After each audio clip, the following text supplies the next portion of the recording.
My friend Jean and I decided to treat ourselves to something very special for our New Year break. A coach tour of places of interest in Sussex, staying at the Old Ship Hotel in Brighton, which was built in the 1500s. On the first night, after our very nice meal, we were entertained by this attractive singer who presented songs both modern and old favourites.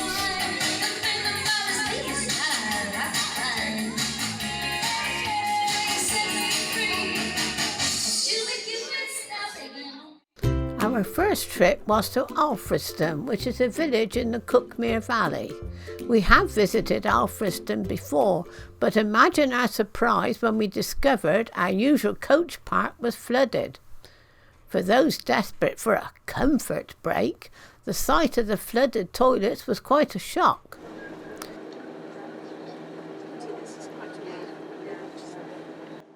What I'm going to do is I'll drop you here and I will pick you back up here, but I'll park in the coach park. Barry, our driver, after dropping us off in the dry, stayed with the coach until we returned. Our first stop in the village was to have a cup of coffee in the Star Inn, which has been improved by Olga and Alex Polizzi and was the subject of a TV programme.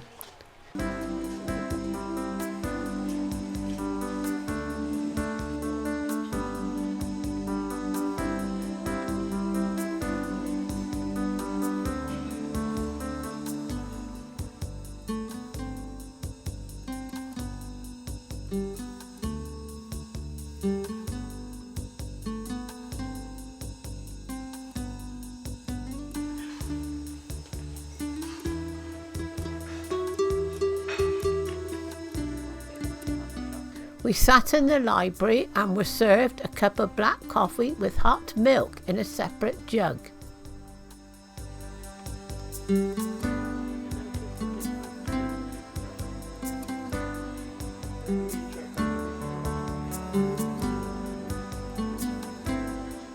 I wonder if this old beam came from a ship.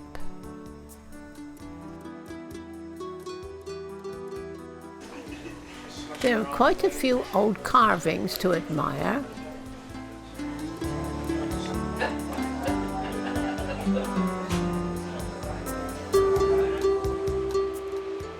Opposite the Star Inn is a very interesting shop. We spotted these cushions. No prices were shown on any of the goods offered. Evidently, if you need to ask, you can't afford it.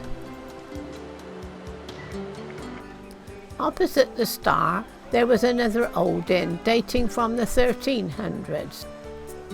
We then walked down the road and through an alleyway to the Tie, where we found the church and old clergy house, which was the first building purchased by the National Trust for £10 in 1895.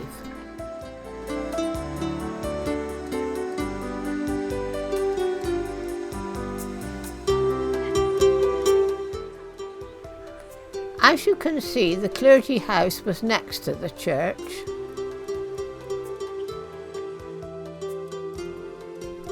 We popped into the church and were interested to see the bell ropes in the centre of the aisle.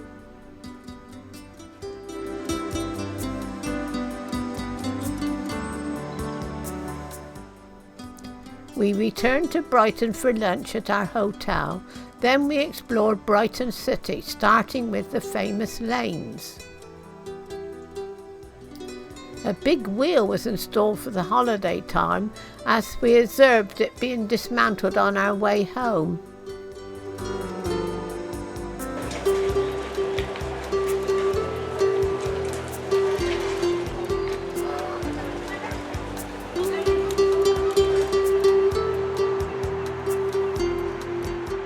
This is one of the attractive Christmas trees in the hotel.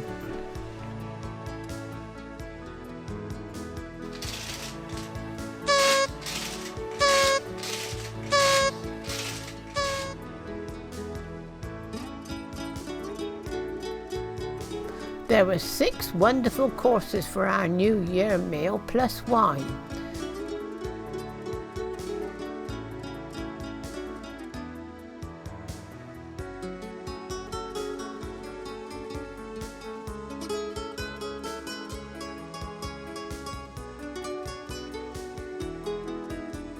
The entertainment this time was a great musical duo who also compared the evening. The room was delightfully decorated with lights and netting across the ceiling. The tables were decorated with lights I've never seen before.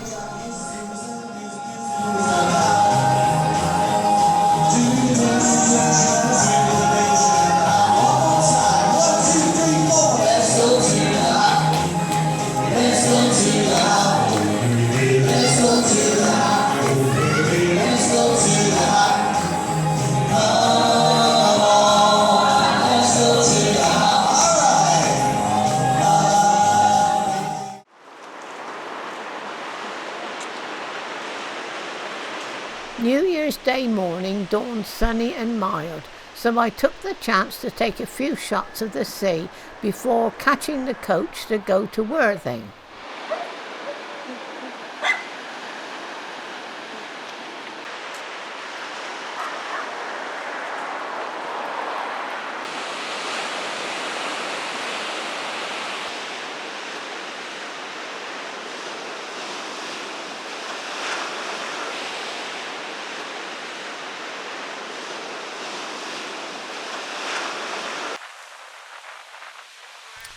While in Worthing, we took the chance to walk along the pier.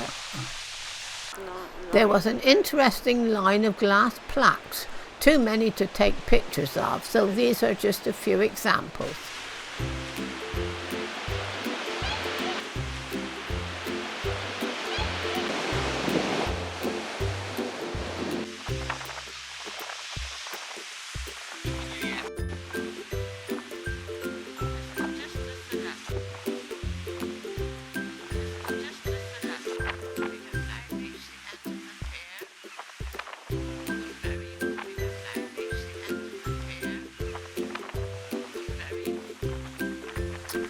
I wonder what those birds are. I can only think they are ringed plovers. I was amazed to see this huge wind farm far out at sea. Perhaps they are expecting bad weather, as all the boats were pulled up on the shingle. This is Brighton here. After another lunch in the Old Ship Hotel, we had time to explore the beach area of Brighton, starting with the pier. There was a fun fair at the end, and several of the rides were working and being enjoyed. Wait for the loop-the-loop.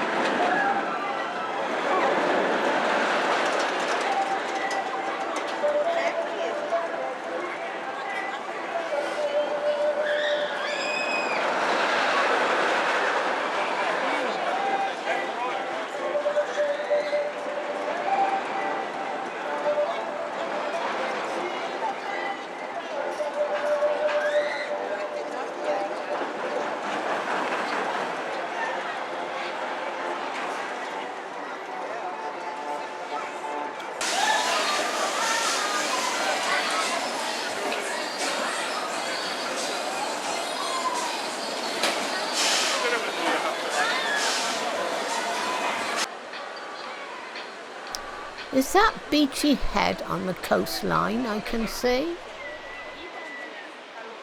We then walked along the seafront almost to the I-360 attraction. This is the British Airways viewing tower. Visitors ascend by an external lift.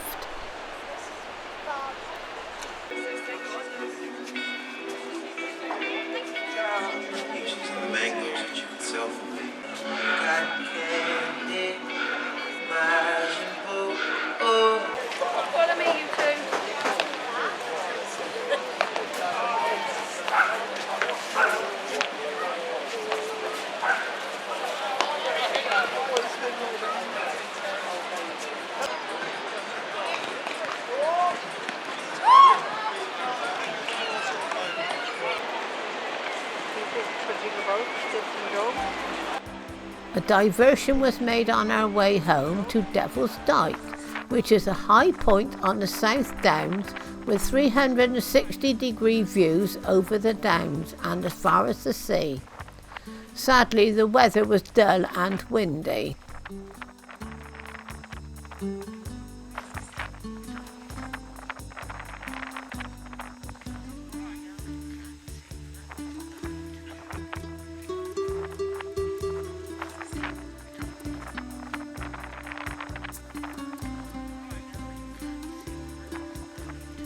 Our last stop was Chichester, where we took the chance of walking round the Roman walls.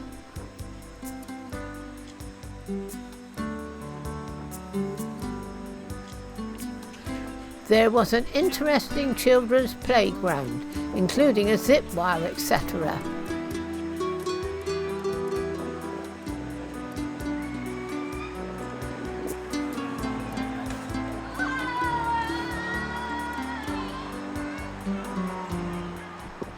One young girl was practicing her athletics.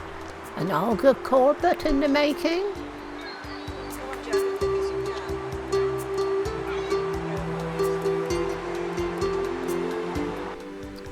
This was the site of the original motte for the Norman castle.